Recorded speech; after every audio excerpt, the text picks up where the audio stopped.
Rwanda rwo hambere abanyarwanda bagiraga amoko 19 bakomora ku bakurambere, akaba amoko bakomora ku muryango mugari w'abantu.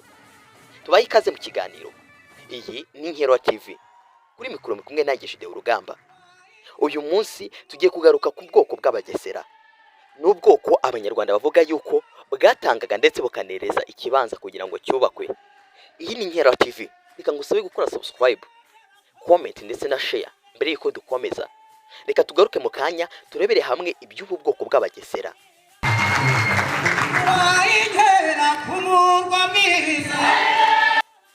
Mu Rwanda rwo hambere nta munyarwanda wicaga inyamanza. N'uwo yicaga ku bw'impanuka yayihambaga mu buvumo cyangwa se mu rutare ahantu hatagera imvura.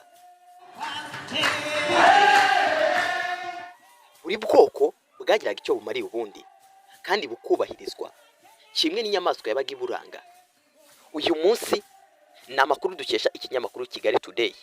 Turabasobanurira umumaro n'agaciro k'ubwoko bw'abagesera nk'ubwoko bwabaga bushinzwe gutanga no kwereza ikibanza kugira ngo cyubakwe.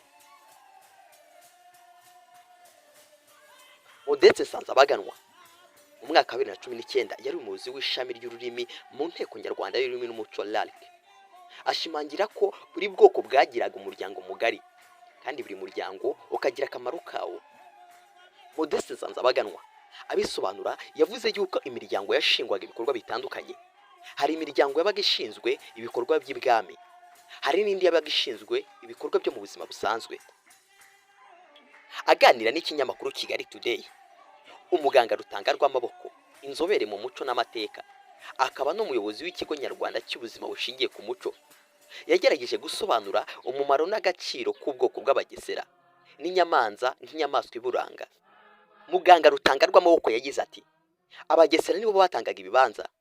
Niyo utabonaga umugesera ngo aguhe ikibanza ngo akikwereze, wahamagaraga umwana we akaza akanyara aho ugiye kubaka, noneho kikabona guhumanuka kandi kigakingirwa ikibi ukazaremya. Ubwo rero urumva ko abagesera bari bakomeye mu muco nyarwanda. Yakomeje agira ati, cyaraziraga kwica inyamanza kuko cyari kirangabwoko cy'abagesera.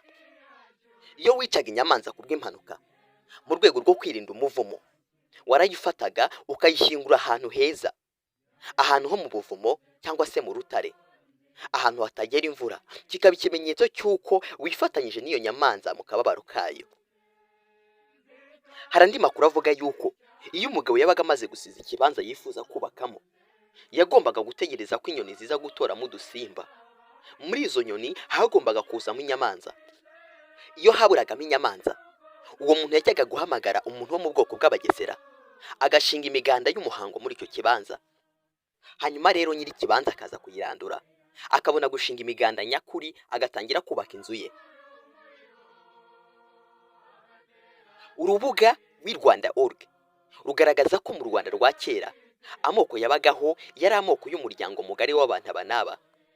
Nk'uko amateka y'u Rwanda bigaragaza, amoko y'abanyarwanda ari 18, ariko yakagombye kuba 19 usibye ubwoko bumwe bwazimye burundu, aribwo bwoko bw'abahondogo bari batuye mu gihugu cy'Ubugesera.